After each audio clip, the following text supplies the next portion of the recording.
Do you want to know how to earn this incredible 42% APR on your stablecoin YUSD? New recently launched stablecoin that actually has got like the most TVL, like the second most TVL on Curve on Avalanche right now. So do you want to know about this stuff, about Yeti Finance? Then stay in the video. Hi, my name is Christian Bupaman, and if you're new to the channel, welcome. It would help a lot if you like, subscribe, and turn on notifications. Let's start.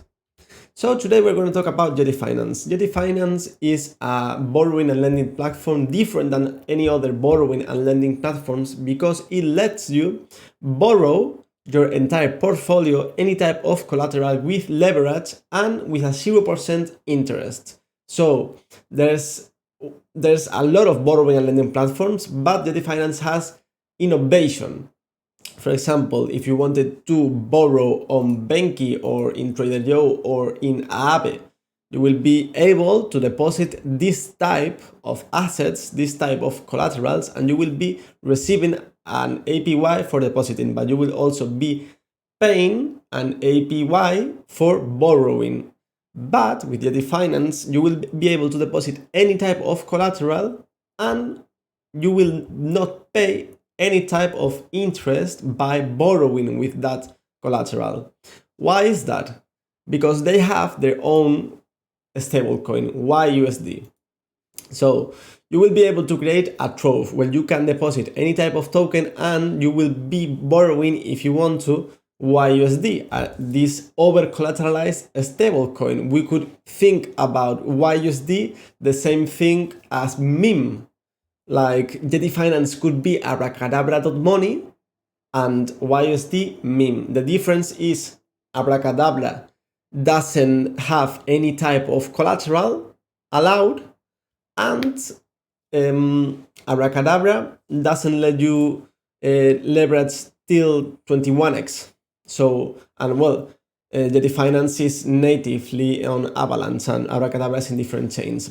Well, Mint has a lot more liquidity. Liquidity not in Avalanche, because in Avalanche the most liquidity right now we could see is with Aave and YUSD. Actually, Mint doesn't have a lot of liquidity, or not on Curve right now. I mean, we could see all the pools there. There might be liquidity, of course. You know, here it is, 259, and yeah, that's pretty much it. So basically, Yeti Finance lets you borrow YUSD with any type of collateral. In this case, YUSD, is it a good stablecoin? Is it not? Is it safe to hold YUSD? Why would I hold YUSD?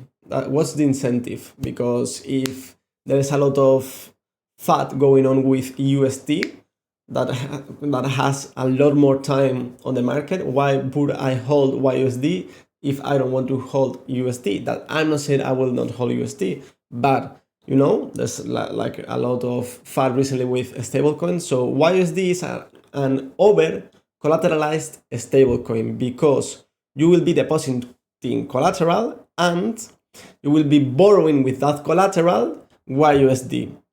The amount of YUSD allowed to borrow will be less than the value of the assets you use as collateral. So it will be over collateralized. Is there any risk where YUSD isn't over collateralized? Of course there is. If the collateral you used or someone used to borrow YUSD goes to zero and there's no liquidation before it goes to zero, YUSD could become not over collateralized. So Yeti Finance has this safety ratios thing that incentivizes people to deposit or not deposit any type of assets. For example, if you wanna deposit WAVAX, you will be depositing with a 0.25% deposit fee. So you will have to pay. But if you use, for example, USDC, you will have to pay only 0.2%. So it is less because they want USDC. They feel more comfortable holding USDC as the collateral that adds to the value of all the collaterals of YUSD. So they will incentivize people depositing USDC. So imagine, let's say Stake.io has a deposit fee even higher. Why? Because it's a more volatile asset than WAVAX or than Avalanche. So they want to have less Stake.io as collateral for YUSD. They disincentivize people to use Stake.io as collateral. You understand? Okay. So also what we have is this stability pool. This stability pool is a pool used to have a lot of USD able to make liquidations, and they incentivize the depositing of YUSD in this stability pool with a 42% APR on Yeti. Yeti is the governance token that can also be staked for BYeti. BYeti is actually using the BE tokenomics, same as Q Finance, not really, same as Platypus Finance. You will not be locking your Yeti, you will be staking it, and while you stake it, the amount of BYeti earned will be gaining, will be earning more BYeti, and when you unstake, all of that BYeti accumulated with the time will like vanish. So it is an interesting way to make people be stake the most amount of time while they are not locked, like with Cure Finance, with BECRB, that you have to lock between a period of time, you know. So it is an interesting way of the BE tokenomics that Platypus Finance has, for example, or that Trader Joe with BE has too. So my thoughts and my strategy right now is basically just farming YUSD, like depositing here on the stability pool, and this 43% APR on Yeti. This Yeti is YetiW AVAX on, let's say, yes, Yeti, as you can see right here, has increased, has not increased, but has maintained its price, and well, increased by a little bit, while having this insane APR. And there would be, what you would think is, with this high APR on a stablecoin, this Yeti governance token will be dumped, right? Well, as you can see, it hasn't been really dumped a lot. The price has increased since launch. Why is that? Because I think BYeti will be something that many protocols want to accumulate. That is something that happened, for example, with Platypus Finance. Platypus Finance used the same BE tokenomics, and two protocols were created to accumulate these BE tokens so that you don't have to accumulate them. And instead of using Platypus Finance, you could be using, for example, Vector or Echidna Finance, that these are the two protocols that accumulated a lot of BE PTP, and you will be depositing your stablecoins here instead of Platypus because they will have a higher APR. I think same will happen with Yeti Finance. Protocols will try to accumulate the most amount of BYeti so that you will be using these protocols instead of using Yeti Finance to do different things. What does BYeti do? What is the benefits of staking Yeti? Well, you will be able to have a higher APR on YUSD. You will be able to add collateral but paying less amount of deposit fee. The APY of depositing your collateral, for example, with, let's say, KeyETH, there's an APY this collateral will be earning. Well, this could be higher. It will help, for example, protocols that want to integrate with Yeti Finance. For example, there's a new meme coin, Sitcoin, or whatever, a new recently launched protocol that wants its token to be able to be used as collateral on Yeti Finance. Then they will need a lot of BYeti to make the deposit fee lower enough to incentivize people to use that token as collateral on Yeti, and that will help the protocol because the tokens of the protocol will be used as collateral and not sold, and that's a thing. So I think BYeti is a good narrative, and if the narrative is bigger than the emissions and the unlocks, then price goes up. It's as simple as that.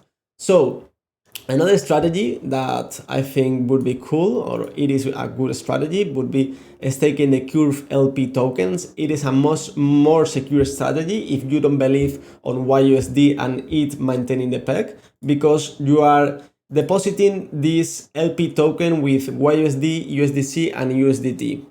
Also, I have to say that YUSD seems to be a good stablecoin because it has a lot of TVL and liquidity. It has the most volume right now on the Yeti Finance app, stable swap on Avalanche, and it's the second pool in Curve with the most of the TVL.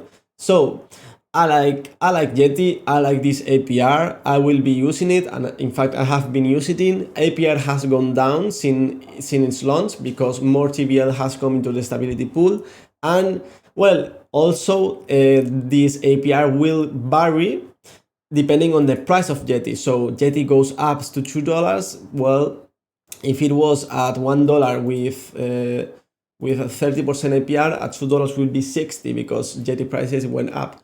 So it will vary.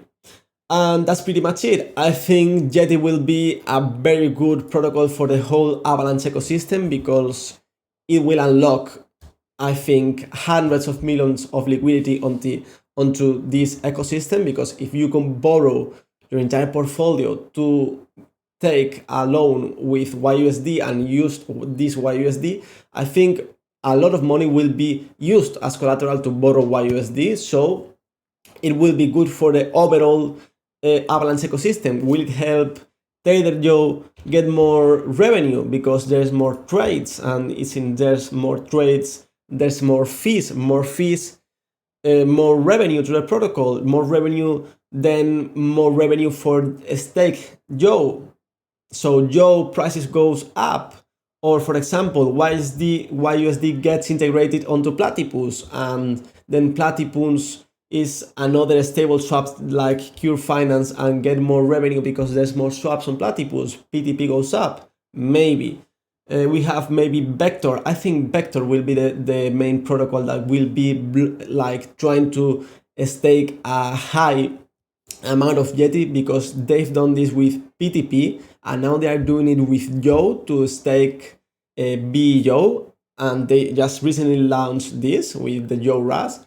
Echidna just focused on Platypus and didn't go for the Joe Wars. So I think Vector will be leading the Yeti locking or staking platform. And that's pretty much it. I hope you like the video. I know my English isn't the best, but it's just a matter of time and practice. So if you like it, well, like, subscribe, and if you wanna turn on notifications to see every video I post, then do it. Goodbye.